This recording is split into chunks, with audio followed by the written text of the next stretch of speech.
Hello guys, मी Sam कोळे Sam सफर vlog YouTube चॅनलमध्ये तुमचं पुन्हा एकदा नव्या एपिसोडमध्ये स्वागत करतो. कशात मंडळी, बरं आहात ना?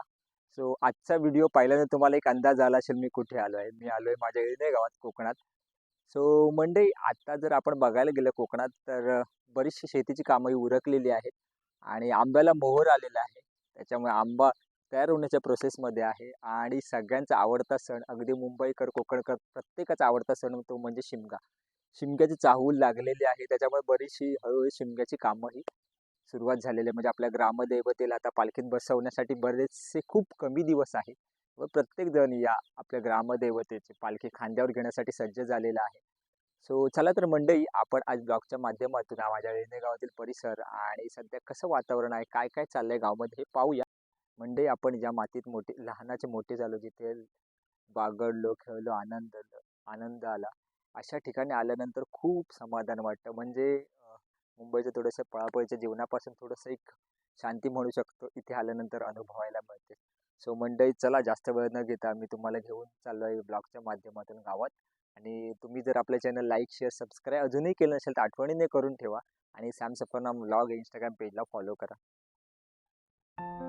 कोकणातली पहाट ही मनाला आनंद देणारी असते, कारण इथल्या मातीत मायेचा उबदारपणा जाणवतो. आपण आता ज्या ठिकाणी उभे आहोत त्या ठिकाणाच्या परिसराला परा म्हणून ओळखलं जातं. तुम्ही जर एकंदर पाहिलं तर तुम्हाला इथे बघा, ह्या दोन मुळ्या बांधलेल्या दिसत आहेत. ह्या गवताच्या मुळ्या आहेत. ह्या कदाचित मला वाटतं ही भाजण, जी शेतीची भाजण असते त्याच्यासाठी ह्या दोन वापरल्या जातात मुळ्या. आणि ते बघा, तिकडे पूर्ण गवत सुकलेलं आहे आणि सुंदर असं निसर्गाचं रूप आपल्याला पाहायला मिळते. निळा शुभ्र आकाश आणि त्यात असणारे कोकणातलं सौंदर्य. इकडे पाहिलं तर तुम्हाला आंब्याला मोहर आलेला दिसतोय. बघा, मी तुम्हाला झूम करून दाखवते. बघा, आंब्याला मोहर आलाय आणि या बाजूला नारळाचे वगैरे झाड आहे. आणि हा या ठिकाणी पहिला जितेंद्र बाबूचा वाडा होता, तो आता पडलाय. आणि इकडे जर पाहिलं तर तुम्हाला आंब्याचा, बघा, या पण आंब्याला मोहर आलाय. तुम्हाला झूम करून दाखवतो. मोहर आलाय, कलमाचा आंबा आहे. आणि हा आपल्या पर्याचा परिसर आहे, हा तो ब्रिज आहे. आणि इकडचे जर तुम्ही पाहिलं तर आता पर्यामध्ये पाणी नाही आहे, पाणी नाही, सुकलंय पूर्ण, पाणी आटलंय. आणि हा पर्याचा खालचा भाग आहे आणि हा वरचा भाग आहे. आणि इथे पहिलं आम्ही खेळायचो लहान असताना. या ठिकाणी आमचं ग्राउंड होतं पहिला. गेले ते दिवस राहिले त्या आठवणी. आणि थेट हा सर्व वाघेनाला जाणार रस्ता इथून. त्या ब्रिजवरून गेलं तर तुम्हाला वाघेनाला जायला रस्ता आहे. आणि इकडे समोर पण बघा, आंब्याला मोहर आलाय.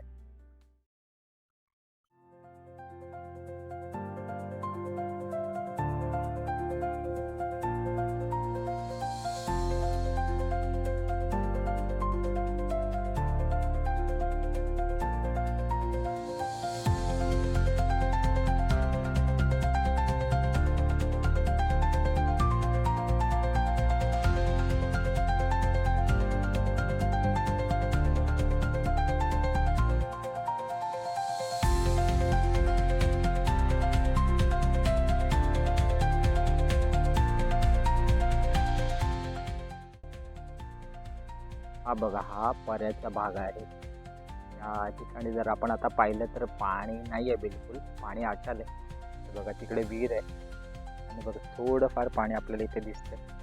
ते इथे बघा, पावसाळ्यात हा पूर्ण पाणी वाहत असतं, पण आता पाणी आटलंय. हा खालचा भाग आहे. लाकडं वगैरे पाठी तोडून ठेवले तिकडे.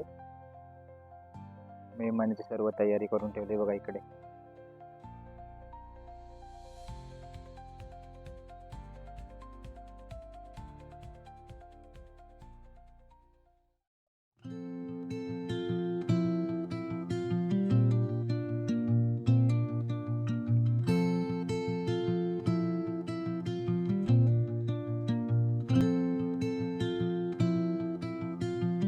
मंडई, आपण आता गावाच्या टोकावरती आहोत. म्हणजे इथून आपल्याला संपूर्ण गाव हा दिसतो.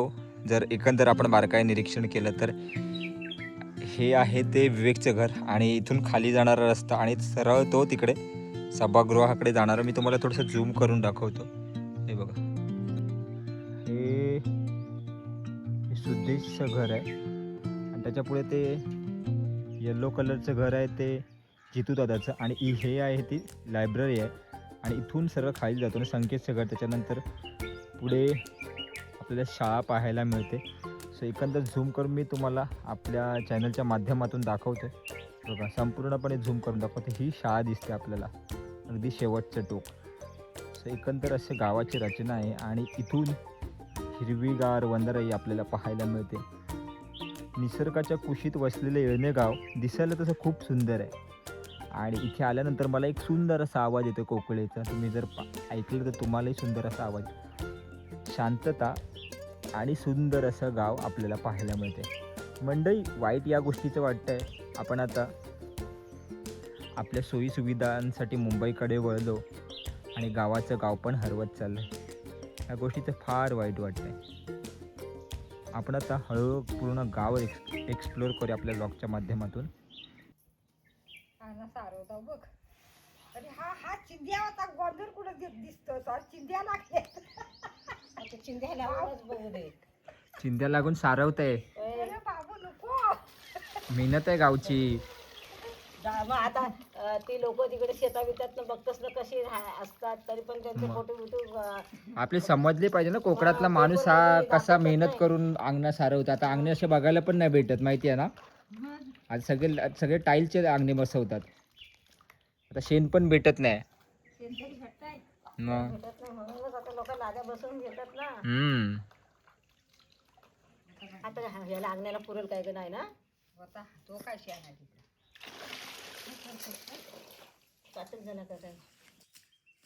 नंतर मला वाटतं अशा अंगणे कोणाचे भेटणार पण नाही, शेण पण भेटणार नाही सारवायला. नाहीच भेटणार आता. नाहीच भेटणार हो. आता पप्पान तरी त्या गायी आणल्या नाहीत म्हणून ते तरी भेटताय जरा. आता नाही हा आता चालली पण देत नाही ना, त्याने पण पुरा दिलं ना ग. हे तू वरडे आणल्यास.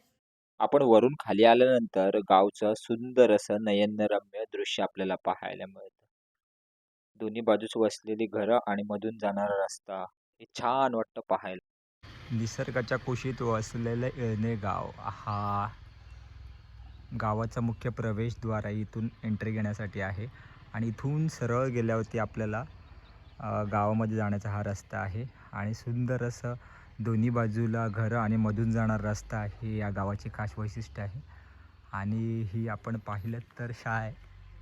समोर दाखवतो तुम्हाला शाळा, जिल्हा परिषद पूर्ण प्राथमिक आदर्श शाळा येळणे शाळा आहे पूर्ण. आणि हे बघा, हा मंदिराकडे जाणारा रस्ता आहे आणि हा वाघूला जाणारा रस्ता आहे. आणि ही होळी असते. आता काही दिवसावरतीच शिमगा येऊन ठेपला, त्याच्यामुळे आता इथे होळी आपल्याला पाहायला मिळेल.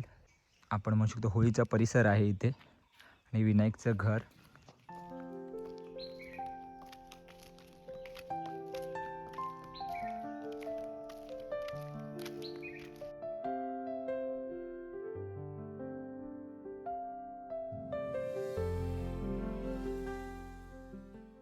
चला तर मंडळी, आपण आता मंदिराचा परिसर पाहूया. संपूर्ण गावाला सांभाळणारी गावची ग्रामदेवतेचं दर्शन घेऊया.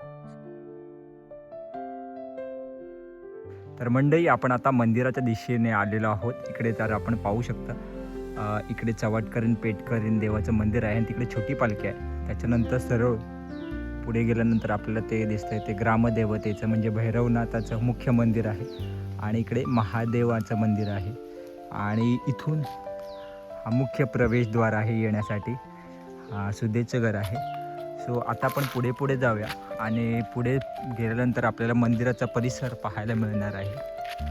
तर इकडे बघा, ही छोटी गुढीपाडव्याची पालखी आहे. आणि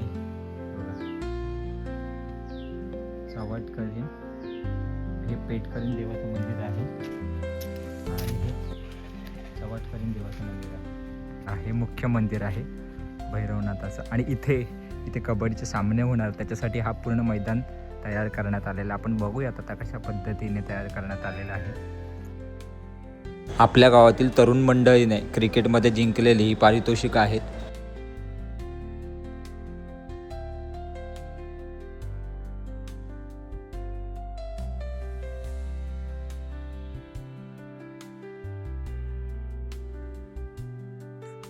हे आहे आमच्या गावातील ग्रामदेवतेचं मंदिर. या या ग्रामदेवतेचं नाव आहे भैरवनाथ प्रसन्न. आमच्या गावाचा रक्षण करता नेहमीच सदैव आमच्या पाठीशी उभा राहणारा भैरवनाथ प्रसन्न असे या देवाचं नाव आहे. या ठिकाणी येणारा प्रत्येक भक्तगण हा मंदिराचा परिसर पाहून खुश होतो, कारण या मंदिराच्या परिसरात आपल्याला भक्तिमय वातावरण अनुभवायला मिळते. त्याचबरोबर शिमग्याची पालखी आपण इकडे पाहू शकतो. मंदिराच्या बाहेर मैदानात पवई पंचकृषी अळणे या पंचकृषीने कबड्डीच्या टुर्नामेंट ठेवण्यात आलेले आहे. त्यासाठी हा मैदान बनवण्यात आलेला आहे. मंदिराच्या बाहेरचा परिसर हा खूप आपल्याला ऊर्जादायी ठेवतो. इथं भैरवनाथ प्रसन्न म्हणून मंदिर आहे. त्याच्यानंतर इथे अन्नपूर्णा देवीचं मंदिर आहे. त्याच्यानंतर पुढे गणपती बाप्पाचं मंदिर आहे. पुढे गणपती, इथे लक्ष्मीनारायण मंदिर आहे. संध्याकाळ आहे त्याच्यामुळे सनसेट डाऊन होतं आहे. सो असा एकंदर परिसर आहे मंदिराच्या. आणि इकडे या साईडला मळा केलेला आहे. तो मळा पण आपण बघणार आहोत कशा पद्धतीने आहे ते. हे मंदिर अन्नपूर्णा देवीचं आहे. या मंदिराचा एक वेगळा इतिहास आहे. हनुमान जयंतीच्या दुसऱ्या दिवशी अन्नपूर्णा देवीची जत्रा असते. थाटामाटात आणि आनंदात हा जत्रोत्सव साजरा केला जातो. या मंदिरात आपण आल्यानंतर आपण या देवीचंही दर्शन घेणार आहोत. या देवीचा दर्शन घेतल्यानंतर एक आपल्याला ऊर्जा मिळते, एक नवीन काहीतरी करण्याचं सामर्थ्य मिळते.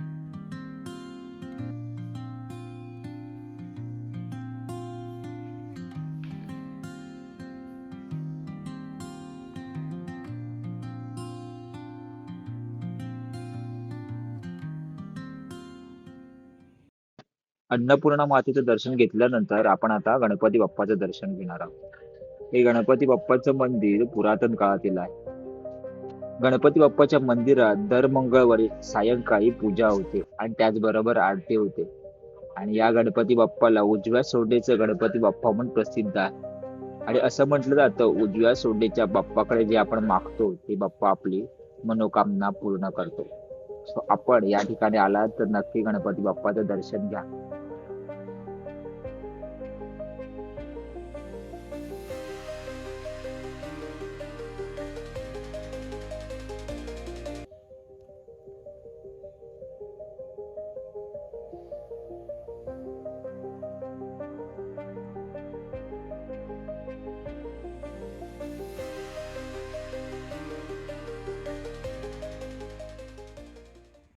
मंदिराच्या परिसरातून बाहेर पडल्यानंतर आपल्याला समोरच एक मळा लागतो.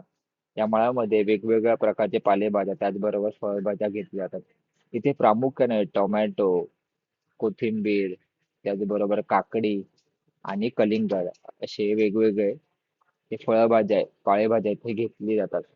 आणि इथून माल हा दापोलीमध्ये त्याचबरोबर वेगवेगळ्या ठिकाणी पुरवला जातो. हे मळा करण्यासाठी साधारण डिसेंबर नंतर जानेवारीच्या आसपास सगळे कामं चालू होतात. आणि या मळ्यात जी फळभाज्या आणि पालेभाज्या येतात ते पौष्टिक, आपल्या आरोग्यासाठी खूप चांगली अशी उत्तम पालेभाज्या इथे मिळतात. सो आपण आला तर या ठिकाणी नक्की भेट द्या आणि पालेभाज्या नक्की घ्या.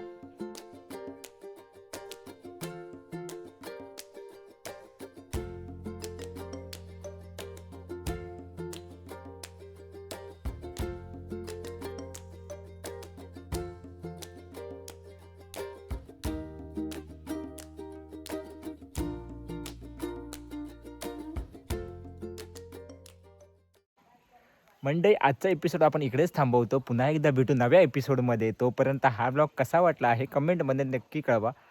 आणि मंडळी, तुम्ही जर आपलं चॅनल अजूनही लाईक शेअर सबस्क्राईब केलं नसेल तर आठवणीने करा. आणि Sam Safarnama blog Instagram पेजला follow करा.